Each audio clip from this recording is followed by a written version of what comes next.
ഇനി വേറൊരു വിഷയം കൂടി, അതുകൂടി കഴിഞ്ഞ് ശിർക്കുമായിട്ട് ബന്ധപ്പെട്ടിട്ട് ഈ സംഘടനാ ശിർക്ക് എന്ന് പറഞ്ഞൊരു ശിർക്ക് മൗലവിയുടെ പ്രസംഗത്തിൽ ഇങ്ങനെ കേൾക്കാറുണ്ട്. സംഘടന എന്നത് രണ്ട് രീതിയാണത്. അതിന്റെ ഉപയോഗം അനുസരിച്ചാണ് ശിർക്കും ശിർക്കില്ലായ്മയും നമ്മൾ സ്ഥാപിച്ചെടുക്കുക. ഉദാഹരണത്തിന് ഒരു പ്രബോധകൻ പ്രസംഗിക്കുകയാണ്, ഞാൻ ഇന്ന സംഘടനന്റെ ആളാണ്, ആ സംഘടനന്റെ സെറ്റപ്പ് പൂർത്തിയായതുകൊണ്ടാണ് ഈ രീതിയിൽ എനിക്ക് ദഅവത്ത് ചെയ്യാൻ സാധിക്കുന്നത്, ആ സംഘടന ഇല്ലായിരുന്നുവെങ്കിൽ ഈ കാര്യങ്ങളൊന്നും നടക്കുമായിരുന്നില്ല എന്ന് പൂർണ്ണമായി വിശ്വസിക്കുകയും സംഘടനയെ മാത്രം ഡിപ്പെൻഡ് ചെയ്തുകൊണ്ട് അയാൾ പ്രവർത്തനം നടത്തുകയും ചെയ്യുമ്പോൾ തീർച്ചയായും അള്ളാഹുവിന്റെ ഇടപെടലിൽ സംഘടനയെ അയാൾ പങ്കുചേർത്തും. ക്രമേണ അത് ശിർക്കിൽ ചെന്നെത്താൻ സാധ്യതയുണ്ട്. ഏതുപോലെ പിന്നെ ഒരു ഡോക്ടറുടെ അടുത്ത് അയാൾ ചികിത്സിക്കാൻ വേണ്ടി പോയി, അനുവദനീയമാണ്. പക്ഷെ ആ ചികിത്സയിൽ അള്ളാഹ് മാറ്റിക്കൊടുത്തു ആ രോഗം.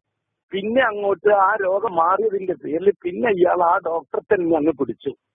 ആ ഡോക്ടർ കാരണത്താലാണ് എന്റെ രോഗം മാറിയത് എന്ന് 100% വിശ്വസിക്കുകയും ആ ഡോക്ടർ ഇല്ലാതെ വരുമ്പോൾ മനസ്സ് ബേജാറാകുകയും ചെയ്യുന്നെങ്കിൽ ആ ഡോക്ടർക്ക് പോക്ക് ശിർക്കായി മാറും.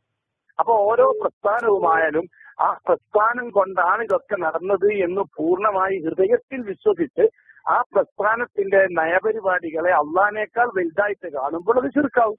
അതേ സമയത്ത് പ്രസ്ഥാനങ്ങൾ ഒരു കൂട്ടായ്മക്ക്, സാങ്കേതികമായ ഒരു കൂട്ടായ്മക്ക് മാത്രം ഉപയോഗിക്കുക, അതൊരു തർബിയത്തിന്റെ ആവശ്യം മാത്രമാണ്.